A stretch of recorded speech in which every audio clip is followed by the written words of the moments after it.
ανατολικά του ήλιου και δυτικά του φεγγαριού. Μια φορά και έναν καιρό ήταν ένας φτωχός αγρότης με το σπίτι του γεμάτο παιδιά, αλλά ελάχιστα πράγματα να τους δώσει. Δεν είχε ούτε φαγητό ούτε ρούχα. Όλα του τα παιδιά ήταν όμορφα, μα η νεότερη κόρη του ήταν η πιο όμορφη απ' όλα. Είχε ομορφιά χωρίς όρια. Ένα βράδυ μιας Πέμπτης, αργά το φθινόπωρο, έξω ο καιρός ήταν άσχημος, το σκοτάδι βαθύ και από τη βροχή και τον τόσο άνεμο οι τοίχοι έτριζαν. Κάθονταν όλοι γύρω από το τζάκι και ο καθένας κάτι έκανε, όταν ξάφνου ακούστηκαν 3 χτυπήματα στο παράθυρο. Ο άντρας βγήκε να δει τι συμβαίνει και να μπροστά του στεκόταν ένας πολύ μεγάλος άσπρος αρκούδος. «Καλησπέρα σου», είπε ο αρκούδος. «Καλησπέρα», αποκρίθηκε ο άντρας. «Αν μου δώσεις τη νεότερη κόρη σου, εγώ θα σε κάνω τόσο πλούσιο όσο τώρα είσαι φτωχός». Ο άντρας σκέφτηκε ότι ήταν κάτι σπουδαίο να πλουτίσει, μα είπε να ρωτήσει πρώτα την κόρη του. Μπήκε μέσα και της είπε ότι έξω περίμενε ένας μεγάλος άσπρος αρκούδος, ο οποίος υπόσχονταν πλούτη αν του την έδινε. Αυτή μόλις το άκουσε αρνήθηκε κατηγορηματικά. Ο άντρας ξαναβγήκε και συμφώνησε τότε με τον αρκούδο να ξανάρθει την επόμενη Πέμπτη για να απαντήσει. Στο μεταξύ δεν την άφηνε σε ησυχία. Της μιλούσε για τον πλούτο που θα αποκτήσουν και ότι η ίδια θα περνούσε καλά. Στο τέλος τι να κάνει, συμφώνησε. Λύθηκε, νοικοκύρεψε τα λιγοστά της πράγματα, στολίστηκε όσο μπορούσε και στάθηκε έτοιμη για το ταξίδι. Δεν είχε άλλωστε και πολλά να πάρει. Την άλλη Πέμπτη ήρθε ο άσπρος αρκούδος. Η κοπέλα κάθισε στη ράχη του μαζί με το δισάκι της και ξεκίνησαν. Αφού πορεύτηκαν καμπόσο, ρώτησε ο αρκούδος. «Φοβάσαι?» «Όχι», αποκρίθηκε αυτή. «Τότε κράτα γερά το τρίχωμά μου και δεν έχεις να φοβάσαι τίποτα», είπε. Περπατούσαν ώρα πολύ ώσπου έφτασαν σε ένα μεγάλο βουνό. Ο αρκούδος χτύπησε και άνοιξε μια πόρτα. Εκεί μπήκαν μέσα σε ένα κάστρο. Είχε φώτα παντού, χρυσάφι και ασήμι, και μια αίθουσα μεγάλη με ένα τραπέζι στρωμένο πλουσιοπάροχα. Όσο δεν φαντάζεται ο ανθρώπινος νους. Ο αρκούδος της έδωσε ένα ασημένιο κουδουνάκι. Ό,τι χρειαζόταν θα το χτυπούσε και αμέσως θα το έβρισκε. Αφού έφαγε και βράδιασε, άρχισε να νιστάζει από το ταξίδι. Χτύπησε το κουδουνάκι και ευθύς βρέθηκε σε ένα δωμάτιο με ένα κρεβάτι περίλαμπρο, με μεταξωτά παπλώματα και κουρτίνες με χρυσά κρόσια. Όλα εκεί ήταν χρυσά και ασημένια. Μόλις πλάγιασε και έσβησε το φως, ήρθε ένας άντρας και κοιμήθηκε δίπλα της. Ήταν ο ίδιος ο αρκούδος που τη νύχτα έβγαζε τη γούνα του, μα αυτή δεν τον είχε δει ποτέ, γιατί έρχονταν πάντα αφού έσβηνε το φως και πριν ξημερώσει είχε φύγει. Όλα πήγαιναν καλά και ωραία για ένα διάστημα, ώσπου η κοπέλα βάρινε από τη μοναξιά. Όλη μέρα περπατούσε μόνη της και ο νους της γύριζε στο σπίτι, στους γονείς της, στα αδέλφια της. Όταν ο αρκούδος τη ρώτησε τι την απασχολεί, του είπε ότι λαχταρά να τους δει. «Αυτό μπορεί να λυθεί», είπε ο αρκούδος, «αλλά πρέπει να μου υποσχεθείς ότι δεν θα μιλήσεις με τη μητέρα σου κατηδίαν, μόνο μπροστά σε όλους. Θα σε πάρει από το χέρι να μιλήσετε μόνες, μα αυτό σε καμία περίπτωση. Αλλιώς θα κακοπάθουμε κι οι δυο». Ήταν Κυριακή μέρα. Ο αρκούδος ήρθε και της είπε ότι μπορούν να πάνε στους γονείς της. Αυτή ανέβηκε πάλι στη ράχη του. Ταξίδεψαν πολύ ώσπου έφτασαν σε ένα μεγάλο άσπρο αγρόκτημα όπου τα αδέλφια της έτρεχαν και έπαιζαν. Ήταν ένα θέαμα να χαίρεσαι. «Εδώ ζουν οι γονείς σου», είπε ο αρκούδος. «Μην ξεχνάς αυτό που σου είπα, αλλιώς θα κάνεις δυστυχισμένους και σένα και μένα». «Μην ανησυχείς», είπε η κοπέλα, και ο αρκούδος έφυγε. Η χαρά στο σπίτι ήταν απερίγραπτη. Δεν ήξεραν πώς να την καλοπιάσουν που τους είχε κάνει τέτοιο καλό. Τώρα όλοι τα περνούσαν άνετα. Τη ρωτούσαν πώς ζει εκεί που βρίσκεται. «Καλά και ωραία και έχω ό,τι ζητήσω», αποκρίθηκε. «Περισσότερα δεν έχω να πω». Μετά το μεσημεριανό, όπως προείπε ο Αρκούδος, η μάνα της θέλησε να μιλήσουν μόνες. Η κοπέλα πρώτα αντιστάθηκε. «Ό,τι έχουμε να πούμε, μητέρα, ας το πούμε μπροστά σε όλους». Όμως η μάνα επέμεινε και αυτή υπέκυψε. Της είπε ότι κάθε βράδυ όταν σβήνει το φως έρχεται ένας άντρας και κοιμάται δίπλα της. Ποτέ δεν τον είδε γιατί πριν ξημερώσει φεύγει. Αυτό τη λυπεί, θα ήθελε τόσο να τον δει και όλη μέρα μένει μόνη. «Πας και είναι κανένα τρόλ που κοιμάσαι μαζί του», είπε η μητέρα. «Θα σου δείξω τρόπο να τον δεις. Πάρε αυτό το κερί, κρύψε το στο στήθος του και σαν να αποκοιμηθεί άναψε το από πάνω του. Πρόσχε μόνο να μην στάξει κερί πάνω στο στήθος». Η κοπέλα πήρε το κερί και το έκρυψε. Το βράδυ ο Αρκούδος ήρθε και αν την πάρει να επιστρέψουν. Αφού πορεύτηκαν κάμποσο, ρώτησε ο Αρκούδος. «Έγινε όπως σου είπα?» Αυτή δεν μπορούσε να το αρνηθεί. «Αν άκουσες τη μητέρα σου», είπε, «μας έκανες δυστυχισμένους και τελειώσαμε». «Όχι, δεν έκανα τίποτα», είπε. «Μα...» Στο κάστρο, αφού πλάγιασε και ένιωσε ότι ο άντρας κοιμάται, σηκώθηκε και άναψε φωτιά, έβαλε φωτιά στο κερί και το κράτησε από πάνω του. Είδε τότε έναν πρίγκιπα ωραιότερο από ό,τι μπορούσε να φανταστεί και ένιωσε τέτοια αγάπη που δεν άντεξε. Τον φίλησε. Την ίδια στιγμή 3 καυτές σταγόνες κεριού έπεσαν στο πουκάμισό του και εκείνος ξύπνησε. «Α, τι έκανες τώρα? Τώρα έκανες δυστυχισμένους και τους δυο μας.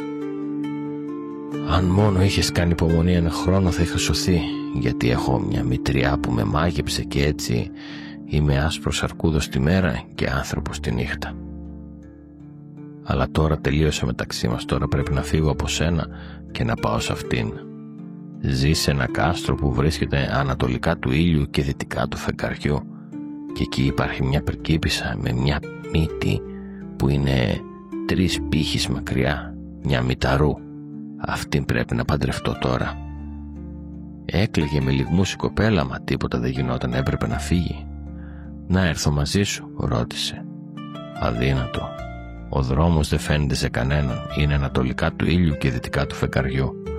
Τότε θα σε αναζητήσω», είπε. «Μπορώ να μάθω το δρόμο και θα σε αναζητήσω, αυτό μπορώ να το κάνω, έτσι δεν είναι?» Μπορούσε, αλλά δεν υπήρχε δρόμος. Όπως είπε ο Αρκούδος, βρισκόταν ανατολικά του ήλιου και δυτικά του φεγγαριού και έτσι δεν θα τον έβρισκε ποτέ. Το πρωί όταν ξύπνησε είχαν εξαφανιστεί και ο πρίγκιπας και το κάστρο. Βρισκόταν σε μια μικρή πράσινη κοιλίδα βαθιά μέσα σε ένα σκοτεινό πυκνό δάσος. Δίπλα της το ίδιο δισάκι που είχε πάρει από το σπίτι. Σκούπισε τα μάτια, έκλαψε με την ψυχή της και πήρε το δρόμο για να αναζητήσει τον πρίγκιπά της. Περπάτησε μέρες πολλές ώσπου έφτασε σε ένα μεγάλο βουνό. Έξω καθόταν μια γριά και έπαιζε με ένα χρυσό μήλο.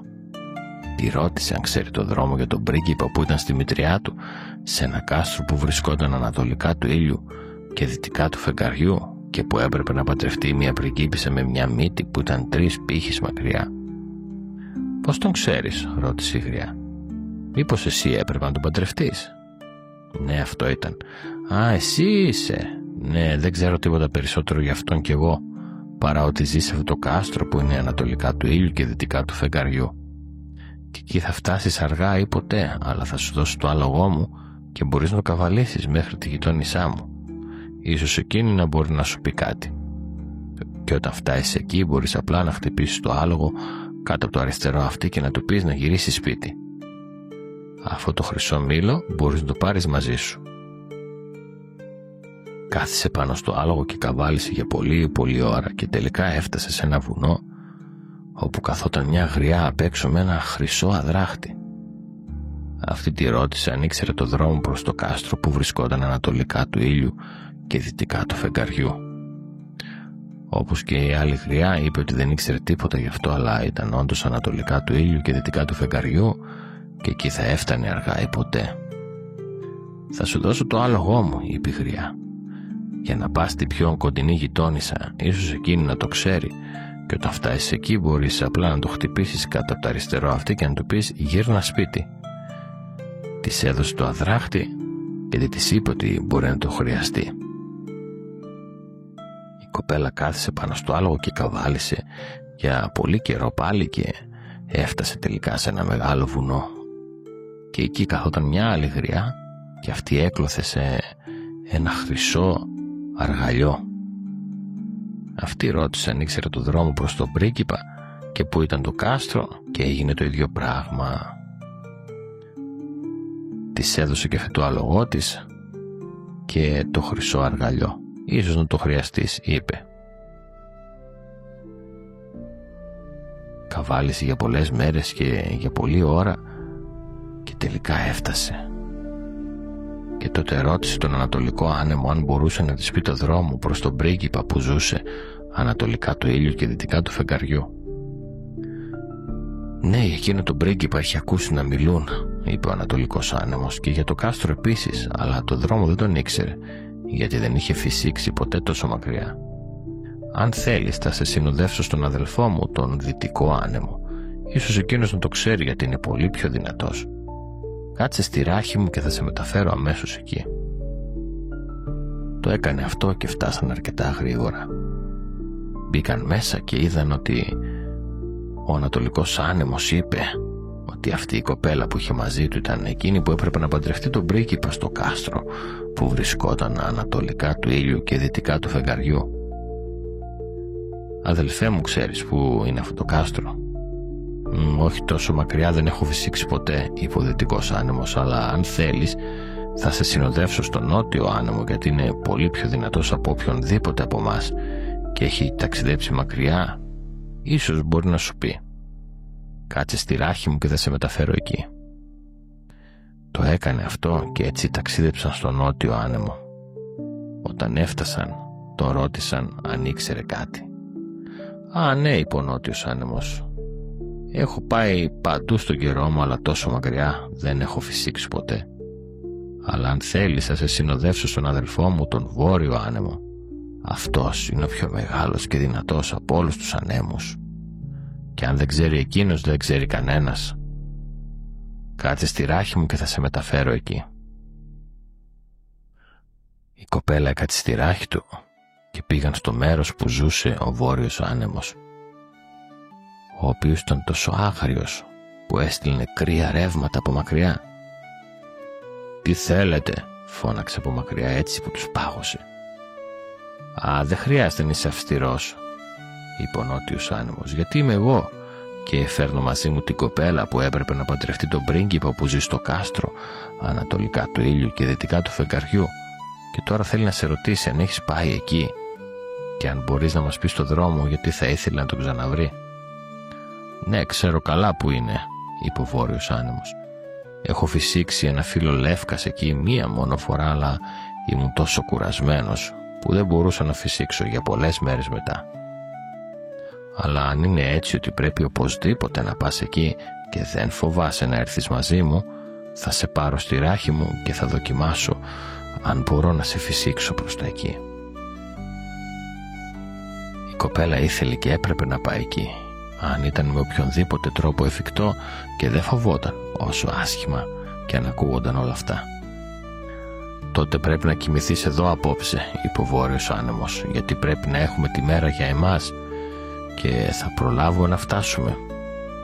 Είναι δύσκολο».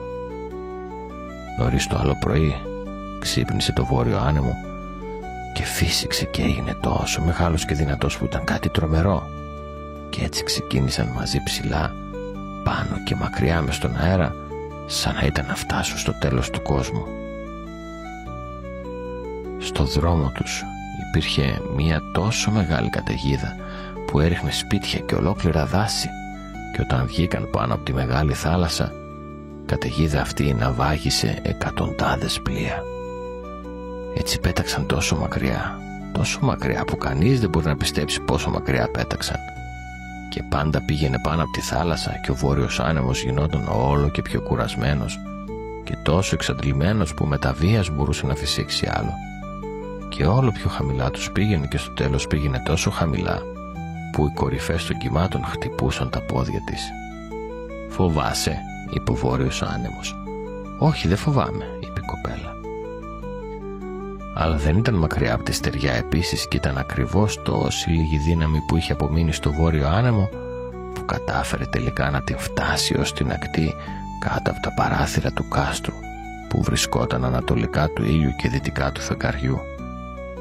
Αλλά τότε ήταν επίσης τόσο κουρασμένος και σε τόσο άθλια κατάσταση που έπρεπε να ξεκουραστεί για πολλές μέρες πριν μπορέσει να γυρίσει σπίτι πάλι.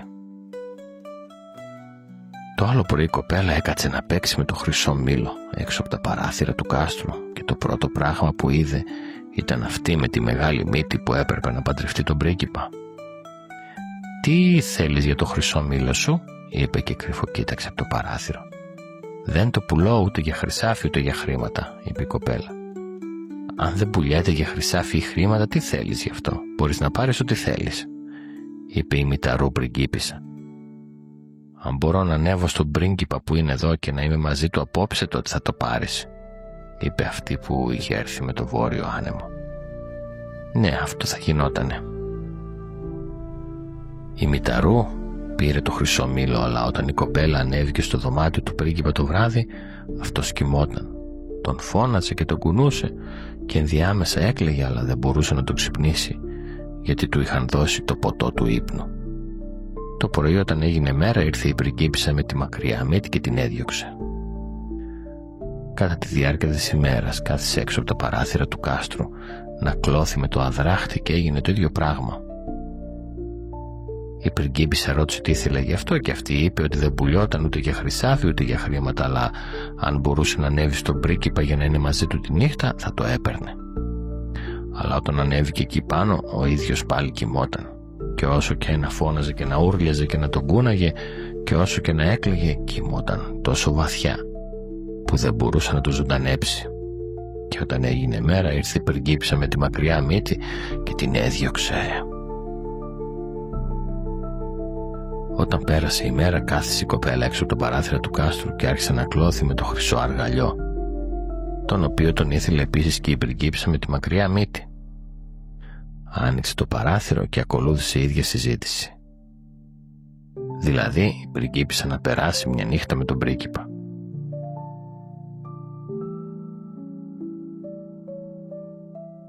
Υπήρχαν κάποιοι χριστιανοί όμως που ήταν κρατούμενοι εκεί και είχαν καθίσει στο δωμάτιο που ήταν πιο κοντά από του πρίγκιπα. Είχαν ακούσει ότι είχε υπάρξει μια γυναίκα μέσα που είχε κλάψει και είχε φωνάξει σε αυτόν 2 νύχτες στη σειρά και το είπαν στον πρίγκιπα. Το βράδυ όταν η πριγκίπισσα ήρθε με τη σούπα του ύπνου έκανε σαν να έπινε, αλλά την έριξε πίσω του γιατί μπορούσε να καταλάβει ότι ήταν ένα ποτό λύθης. Όταν τώρα η κοπέλα μπήκε μέσα, ο πρίγκιπας ήταν ξύπνιος και έτσι έπρεπε να του πει πως είχε φτάσει εκεί. «Α, ήρθες ακριβώς πάνω στην ώρα», είπε ο πρίγκιπας, «γιατί αύριο πρέπει να παντρευτώ. Αλλά δεν θέλω εκείνη με τη μεγάλη μύτη και εσύ είσαι η μόνη που μπορεί να με σώσει. Θα πω ότι θέλω να δω τι αξίζει η νύφη μου και να τη ζητήσω να πλύνει το πουκάμισο με τις 3 κοιλίδες κεριού. Θα συμφωνήσει, γιατί δεν ξέρει ότι εσύ το έκανες αυτό. Αλλά πρέπει να το κάνουν χριστιανοί και όχι τέτοια πλάσματα τρόλ. Και έτσι θα πω ότι δεν θέλω καμιά άλλη για νύφη παρά μόνο αυτή που μπορεί να το κάνει αυτό. Και εσύ μπορείς να το κάνεις, το ξέρω». Ήταν τότε μεγάλη χαρά και ευτυχία πάνω τους εκείνη τη νύχτα. Αλλά την επόμενη μέρα όταν έπρεπε να γίνει ο γάμος είπε ο πρίγκιπας, «Θέλω να δω πρώτα τι αξίζει η νύφη μου». «Ναι, αυτό μπορεί να γίνει», είπε η μητρία. «Έχω ένα όμορφο πουκάμισο που θέλω να το φορέσω σαν γαμπριάτικο πουκάμισο. Αλλά έχουν πέσει 3 κοιλίδες κεριού πάνω του που πρέπει να πληθούν και έχω υποσχεθεί ότι δεν θα παντρευτώ καμία άλλη παρά μόνο αυτή που μπορεί να το κάνει. Αν δεν μπορεί να γίνει αυτό, τότε δεν αξίζει να την έχω». Συμφώνησαν και αυτή με τη μακριά μύτη άρχισε να πλένει όσο καλύτερα μπορούσε, αλλά όσο περισσότερο έπλαινε και έτριβε, τόσο μεγαλύτερες γινόταν οι κοιλίδες. «Α, δεν ξέρεις να πλένεις», είπε η μητέρα της, που ήταν και αυτή τρόλ. «Άσε με να το πάρω». Αλλά δεν είχε πιάσει καλά το πουκάμισο, αλλά έγινε ακόμα πιο άσχημο, και όσο περισσότερο έπλαινε και έτριφε, τόσο μεγαλύτερες και πιο μαύρες γίνονταν οι κοιλίδες. Όσο περισσότερο έπλαιναν, άλλο τόσο μεγάλωναν οι κοιλίδες, και στο τέλος όλο το πουκάμισο έμοιαζε να είχε βρεθεί μόλις πριν λίγο μέσα στην καμινάδα. «Α, δεν κάνετε για τίποτα κανένας από εσάς», είπε ο πρίγκιπας. «Για δείτε, εκεί κάθεται μια κοπέλα έξω από τα παράθυρα. Είμαι σίγουρος ότι είναι πολύ καλύτερη στο πλήσιμο από οποιονδήποτε». «Έλα μέσα, κοπελιά», φώναξε. «Μπορείς να πλύνεις και να καθαρίσεις εντελώς αυτό το πουκάμισο», της είπε. «Α, δεν ξέρω, θα δοκιμάσω». Δεν είχε πιάσει ποτέ πριν το πουκάμισο, και μόλις το βούτυξε στο νερό έγινε κατάλευκο σαν φρέσκο χιόνι, και ακόμα πιο λευκό. «Εσένα θα παντρευτώ», είπε ο πρίγκιπας. Και τότε η γριά τρόλ έγινε τόσο θυμωμένη που έσκασε από το κακό της, και η πριγκίπισσα με τη μακριά μύτη και τα αδέρφια της τα μικρά τρόλ το έσκασαν επίσης, γιατί δεν έχω ακούσει τίποτα για αυτά από τότε. Η μητριά ήθελε να παγιδέψει τον πρίγκιπα για να παντρευτεί μέλη της οικογένειάς της. Βλέπετε, όλοι αυτοί ήταν τρόλ μεταμφιεσμένα σε ανθρώπους. Ο πρίγκιπας και η νύφη του ελευθέρωσαν τότε όλους τους χριστιανούς που ήταν κρατούμενοι εκεί, και πήραν μαζί τους όσο χρυσάφι και ασήμι μπορούσαν να μεταφέρουν, και μετακόμισαν μακριά από το κάστρο που βρισκόταν ανατολικά του ήλιου και δυτικά του φεγγαριού. Και έλυσαν αυτοί καλά και εμείς καλύτερα.